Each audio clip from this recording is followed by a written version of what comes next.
Hello दोस्तों, स्वागत है आप सभी का आपके अपने YouTube channel Kautilya classes Patepur में। तो फ्रेंड्स, आज से हम लोग क्लास 11th एंड 12th के लिए इस चैनल पर मैथ्स एंड फिजिक्स की क्लास को रेगुलर देखेंगे, ठीक है। और क्लास 9th 10th के लिए ऑल सब्जेक्ट देखेंगे। तो आज हम लोग देखते हैं क्लास 11th एंड 12th के लिए, देखते हैं थोड़ा फिजिक्स के बारे में, देखते हैं कि आखिर फिजिक्स होता क्या है, इसके फादर कौन कौन है, तो इसके बारे में देखते हैं, ठीक है। तो देखिए, सबसे पहले ये शब्द देखे हुएगा, ये शब्द लिखा हुआ है। तो ये शब्द बात है 15वीं सेंचुरी की बात है और कहाँ पे, ग्रीक में बात है। तो ये शब्द का मतलब होता है नेचर। क्या होता है इस शब्द का मतलब? नेचर। और नेचर जिससे बना हुआ क्या होता है? फ्यूसिस। और फ्यूसिस जिससे जो बनता है उसी को हम लोग क्या बोलते हैं? फिजिक्स। यानी कि फिजिक्स का, यानी कि ये जो भाषा लिखा गया है, इस भाषा का संबंध किससे आ रहा है? फिजिक्स से। यानी कि इस भाषा का मतलब क्या हो गया? फिजिक्स। और फिजिक्स का संबंध यहाँ पर किससे आ रहा है? नेचर से। यानी कि फिजिक्स क्या है? तो हम लोग बोलेंगे लॉ ऑफ नेचर, यानी कि प्राकृतिक के नियम का अध्ययन करना क्या कहलाता है? फिजिक्स। उसके बाद इसका दूसरा डिफिनेशन बोल सकते हैं कि एक्सप्लेन द फिजिकल वर्ल्ड, यानी कि आसपास की जो भी भौतिक जगत है उसको जो एक्सप्लेन करता है उसी को हम लोग क्या बोलते हैं? फिजिक्स। या जो प्राकृतिक के नियम का अध्ययन कराता है क्या बोलते हैं? फिजिक्स। जैसे तारों का टिमटिमाना, तो ये क्या है कि प्राकृतिक का अध्ययन करवा रहा है। या सूर्योदय या सूर्यास्त के समय सूर्य का लाल दिखाई देना, यह भी किसका देन है? फिजिक्स का देन है, ठीक है। ये किसी और रोड पे कोई बाइक चल रही है तो, या कोई मोटर कार चल रही है तो वो भी किसका देन है? फिजिक्स का देन है। तो ये समस्त क्रियाएं जिन हम लोग किसके अंतर्गत रखते हैं? तो फिजिक्स के अंतर्गत। या फिजिक्स का तीसरा डिफिनेशन है कि physics is the branch of science, यानी कि जो भौतिकी है वो विज्ञान की क्या है? शाखा है।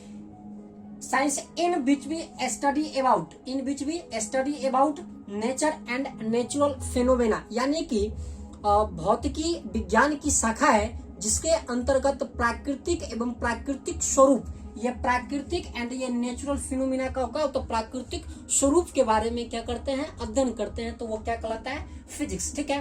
तो देखिए दोस्तों, अलग अलग क्षेत्रों में फिजिक्स का अलग अलग नाम है, ठीक है। तो देखते हैं कि कौन से क्षेत्र में फिजिक्स का क्या नाम है। तो देखिए, सबसे पहले कि लैटिन भाषा में फिजिक्स को फ्यूसिस बोलते हैं। क्या बोलते हैं? लैटिन भाषा में फिजिक्स को क्या बोलते हैं? फ्यूसिस। और यूनानी भाषा में फिजिक्स को फिजिक्स बोलते हैं। क्या बोलते हैं? फिजिक्स। और ग्रीक भाषा में फिजिक्स को ये बोलते हैं और इसका मतलब जो होता है ये फिजिक्स होता है, ठीक है। और हिंदी में फिजिक्स को हम लोग क्या बोल देते हैं? प्राकृतिक। और इंग्लिश में फिजिक्स को क्या बोलते हैं? नेचर। लेकिन आजकल के मतलब अभी जो मॉडर्न चल रहा है इसमें हम लोग क्या बोलते हैं कि हिंदी में लिखा हुआ है भौतिकी और अंग्रेजी में क्या लिखा हुआ है? फिजिक्स। लेकिन आखिर में देखा जाए तो इंग्लिश में क्या लिखा जाता है? तो नेचर। और संस्कृत में क्या लिखा जाता है? भौतिकी। और अरबी में फिजिक्स का क्या नाम है? तो इल्म। क्या नाम है दोस्तों? इल्म। तो ये अलग अलग क्षेत्रों में भौतिक के अलग अलग नाम है, ठीक है। अब देखते हैं कि भौतिक के शाखा माने यानी कि पार्ट्स ऑफ फिजिक्स, यानी कि भौतिकी के भाग, यानी कि देखते हैं पार्ट्स ऑफ फिजिक्स। तो पार्ट्स ऑफ फिजिक्स दो है, एक है क्लासिकल फिजिक्स और दूसरा है मॉडर्न फिजिक्स। एक कौन है? क्लासिकल फिजिक्स, दूसरा कौन है? Modern physics. तो क्लासिकल फिजिक्स में क्या किया गया? देखिए, नेचर, जो हमारा नेचर है, तो नेचर मुख्यतः दो चीज में मिला हुआ है, ठीक है। एक है मैटर, एक क्या है? मैटर। और दूसरा है एनर्जी। क्या है? एनर्जी। एक मैटर है, दूसरा क्या है? एनर्जी। यानी कि तो पार्ट्स ऑफ फिजिक्स में दो है, क्लासिकल फिजिक्स और मॉडर्न फिजिक्स। क्लासिकल फिजिक्स में कहा गया, ठीक है, कि कोई भी द्रव्य है उस द्रव्य को ऊर्जा में नहीं बदल सकते हैं। तो ये रहा क्लासिकल फिजिक्स। और ये बात थी कब? 1900 ईस्वी से पहले की। तो हम लोग बोल सकते हैं कि 1900 ईस्वी के पहले के जो फिजिक्स है उसको बोल देते हैं क्लासिकल फिजिक्स। इस फिजिक्स में होता क्या था? तो इस फिजिक्स में कोई भी द्रव्य को एनर्जी में नहीं बदला जा सकता था। लेकिन 1900 के बाद, या हम लोग बोल सकते हैं 1905 ईस्वी में, 1900 के बाद कि जो भी द्रव्य था उसको हम लोग ऊर्जा में क्या करने लगे? बदलने लगे। उसके लिए किसके अनुसार? तो सापेक्षता का सिद्धांत, जो E बराबर mc² है, तो E बराबर mc² में कहा गया है कि कोई भी एनर्जी है, E फॉर क्या होता है? एनर्जी। कोई भी एनर्जी है तो उसको हम लोग किससे बदल सकते हैं? मास में। अगर कोई मास यानी कि द्रव्यमान युक्त पिंड है तो उसको हम लोग किससे बदल सकते हैं? एनर्जी बदल सकते हैं। ये कब की बात है? तो 1900 ईस्वी के बाद की बात है, ठीक है। तो अब देखते हैं कि क्लासिकल फिजिक्स में आखिर इसका ब्रांच क्या है, इसका शाखा क्या है। तो ब्रांच ऑफ क्लासिकल फिजिक्स, तो देखते हैं कि ब्रांच ऑफ क्लासिकल फिजिक्स में एक में है मैकेनिक्स यानी कि यांत्रिकी, दो में है ऑप्टिक्स यानी कि प्रकाश की, तीन में है हीट यानी कि उष्मा, उसका बाद साउंड एंड वेव ध्वनि एवं तरंग, उसका इलेक्ट्रिसिटी यानी कि वैद्युतिकी, उसका बाद मैग्नेटिज्म यानी कि चुंबकत्व, उसके बाद ब्रांच ऑफ मॉडर्न फिजिक्स में है क्वांटम फिजिक्स, ठीक है, उसका एटॉमिक फिजिक्स, उसके बाद न्यूक्लियर फिजिक्स, उसका इलेक्ट्रॉनिक्स, यानी कि जो हमारा क्लासिकल फिजिक्स है इसमें अब कुछ डेवलपमेंट नहीं किया जा सकता है, लेकिन जो हमारा मॉडर्न फिजिक्स है इसमें प्रत्येक दिन कुछ न कुछ डेवलपमेंट होता ही है, ठीक है। जैसे कि इलेक्ट्रॉनिक्स में देखते हैं तो देखते हुए कि आपका मोबाइल है, आपका कंप्यूटर है, तो आज आपके पास कोई दूसरा मोबाइल है तो उसी में कल, जैसे कि मान लीजिए कि कोई मोबाइल है रेडमी नोट 9 प्रो, ये एक मोबाइल हो गया, फिर कुछ दिन बाद इसी मोबाइल आ जाएगा रेडमी नोट 9 प्रो मैक्स। तो इसमें क्या हो रहा है कि बदलाव हो रहा है कि नहीं हो रहा है, हो रहा है। तो ये किसके अंतर्गत आते हैं, तो इलेक्ट्रॉनिक्स के अंतर्गत आते हैं। तो यानी कि इसका तीन डिफिनेशन निकल गया। क्लासिकल फिजिक्स बोलेंगे 1900 ईस्वी के पहले वाले फिजिक्स को क्लासिकल बोलेंगे।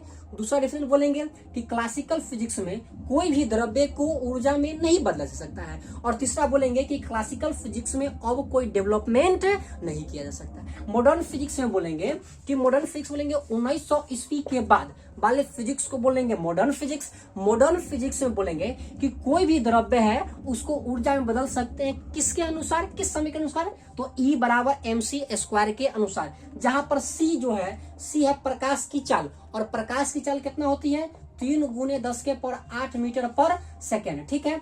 और एक और बात जान लीजिए कि 1/√μ0 × इसका भी मान होता है कितना, 3 × 10⁸ मीटर पर सेकेंड, ठीक है।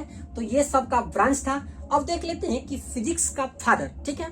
तो फिजिक्स का फादर देखते हैं कि फादर ऑफ फिजिक्स यानी कि फिजिक्स का पिता किसे कहा जाता है, तो सर आइजैक न्यूटन को, ठीक है। तो फिजिक्स का पिता न्यूटन को। और इसमें पूछ देगा कि फादर ऑफ क्लासिकल फिजिक्स, यानी कि इसको हिंदी में कहते हैं चिरसम्मत भौतिकी, चिरसम्मत भौतिकी। तो चिरसम्मत भौतिकी का पिता भी किसे कहा जाता है, न्यूटन को। उसका देखेगा आधुनिक भौतिकी यानी कि मॉडर्न फिजिक्स। तो फादर ऑफ मॉडर्न फिजिक्स, आधुनिक भौतिकी का पिता किसे कहा जाता है, तो अल्बर्ट आइंस्टाइन को कहा जाता है। और एक और है प्रायोगिक फिजिक्स का पिता किसे कहा जाता है, तो गैलीलियो को कहा जाता है। तो ठीक है दोस्तों, आज हमने देखा कि भौतिकी क्या होता है, भौतिकी के कितने भागों में बटे होते हैं, भौतिकी के अलग अलग क्षेत्रों में नाम क्या है, और भौतिकी के अलग अलग क्षेत्रों में नाम क्या है, और भौतिकी के सभी शाखाओं के पिता क्या है।